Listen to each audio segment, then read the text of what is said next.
Salam. Bugün sizə bir sualım var. Övladınızın immun sistemini bir qalaya bənzətsək, o qala nə qədər möhkəmdir? Hə, Çünki uşaqların bağçadan, məktəbdən demək olar hər həftə yeni bir sürprizlə qayıtması yəqin ki, çoxumuza tanış mənzərədir. Elə deyil? tamamilə. Bugün biz sizinlə paylaşdığımız mənbələri dərindən araşdırıb, bax o immun qalasının divarlarını necə hörəcəyimizi, qapısına hansı keşikçiləri qoyacağımızı öyrənəcəyik. Söhbət 7 super qidadan gedir. Bu qala bənzətməsi əslində çox yaxşıdır. Çünki immunitet sadəcə bir şey deyil, bir sistemdir və müzakirə edəcəyimiz hər qida o sistemin fərqli bir hissəsini gücləndirir. Yəni divarları, keşikçiləri. Bəli, hətta generalın özünü. Məqsədimiz də odur ki, anlayaq hansı qida qalanın hansı hissəsini qoruyur. İsə gəlin birbaşa qalanın komandanından, yəni generaldan başlayaq. Mənbələrdə bir ifadə var idi, çox xoşuma gəldi. Vitamin D immun orkestrinin dirijorudur. Görünür, bu general yumurta sarısı və balıq yağında gizlənir. Çox dəqiq bənzətmədir. Bilirsiniz niyə? Çünki dirijor yeni musiqiçi yaratmır, sadəcə mövcud orkestr idarə edir. Aha. Vitamin D də eyni ilə bədəndəki o yatmış immun hüceyrələrini oyadır. Onlara, necə deyim, hücum əmri verir. Ona görə də günəşin az olduğu vaxtlarda treska balığının qaraciyər yağı həqiqətən o generalı ayıq saxlayır. Aydındır. Deməli, generalımız yerindədir. Bəs orkestrin özü, yəni immun hüceyrələri, onların daha sürətli hərəkət etməsi üçün nə lazımdır? Məncə bunun üçün xüsusi bir yanacaqdan bəhs edilirdi. Bəli, söhbət qırmızı bolqar biberi və çiyələkdəki vitamin C-dən gedir. Hə, o yüksək oktanlı yanacaq. Bibərlər dərhal hadisə yerinə çatır və düşmənin möhkəmlənməsinə imkan vermir.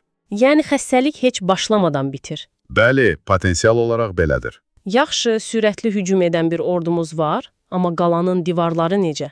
Virusların içəri girməsinin qarşısını necə almaq olar?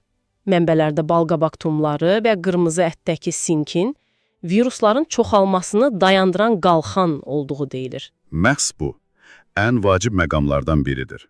Sink, deməli, virusun hüceyrəyə daxil olub, özünü kopyalamasına, yəni çoxalmasına mane olur.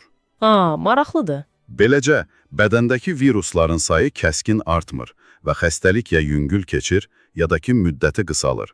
Yəni, sink həqiqətən də o qala divarlarını qalınlaşdırır. Divarları möhkəmləndirdik. Bəs qalanın içi? Mənbələrdəki bir fakt məni açığı çox təəccübləndirdi. İmmunitetin 80%-i bağırsaqdadır. Bu necə olur? Elədir.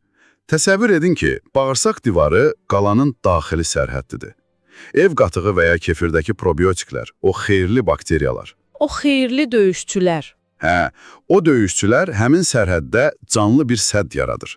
Bu sədd zərərli toksinlərin və patogenlərin qana keçməsinə imkan vermir. Yəni onlar həm də qalanın içindəki ayıq-sayıq keşikçilərdir. Keşikçilərdən söz düşmüşkən sarımsağı unutmaq olmaz. Hamı ona təbii antibiotik deyir. Amma bir sual var da, çox yerdə deyilir ki, bişirəndə faydası itir. Bu nə dərəcədə düzdür? O allisin maddəsini ala bilirik yeməkdən. Çox gözəl sualdır. Həqiqətən də yüksək istilik allisinin bir hissəsini zəiflədə bilər, amma onu tamamilə məhv etmir. Yəni bir yolu var. Əlbəttə.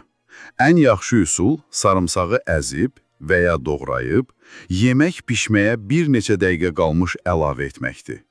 Belə olanda həm dadı çox kəskin olmur, həm də faydalarının böyük hissəsi qalır. Uşağın onu çiğ yeməsinə heç ehtiyac yoxdur. Bu yaxşı xəbərdir. Növbəti məhsulumuz brokkolidir. Mən brokkolini həmişə, necə deyim, sadəcə vitamin mənbəyi kimi düşünmüşəm, amma mənbələrdə onun həm də orqanizmi təmizləyici funksiyasından danışılır. Sanki qalanın təmizlik xidməti kimidir. Düzdür. Brokkoli A, C, Y vitaminləri ilə zəngindir. Eyni zamanda güclü antioksidantdır. O, bədəndəki zərərli maddələri, yəni tullantıları neytrallaşdırır. Bu da immun hüceyrələrinin əsas işlərinə, yəni viruslarla mübarizəyə fokuslanmasına kömək edir. Amma bütün bu faydaları qorumaq üçün onu buxarda, biraz diri qalacaq şəkildə bişirmək ən yaxşısıdır. Məktəblərin çoxunda allergiya riskinə görə qoz fındıq qadağandır. Valideynlər nə etsin? Bu çox real bir problemdir. Çözüm onu məktəbə göndərmək əvəzinə evdəki qidalanmanın bir hissəsinə çevirməkdir. Məsələn, səhər yeməyində sıyığın və ya qatığın üstünə səpmək olar. Yəni başqa vaxtlarda? Bəli. Buradakı E vitamini və faydalı yağlar hər bir immun hüceyrəsini xarici qatını, yəni membranını zirək kimi möhkəmləndirir. Bu zirək bakteriyaların hüceyrəyə daxil olmasını çətinləşdirir. Möhtəşəm. Deməli, biz bugün uşaq immunitet qalasını necə quracağımızı demək olar ki, öyrəndik. Vitamin D müdrik general, vitamin C sürətli əskərlər, zink keçilməz divarlar, Probiotiklər, daxili keşikçilər, sarımsaq gizli silah. brokkoli təmizlik xidməti və nəhayət qozbadam hər bir əskərin şəxsi zireyi. Bütün bu elementləri bir yerə yığdıq. İndi isə sizin üçün əsas düşünməli sual budur. Bütün bu məlumatlar işığında övladınızın immun qalasının hazırda ən zəif bəndi hansıdır? Divarlarını möhkəmləndirməyə ehtiyac var, yoxsa generala daha çox dəstək lazımdır?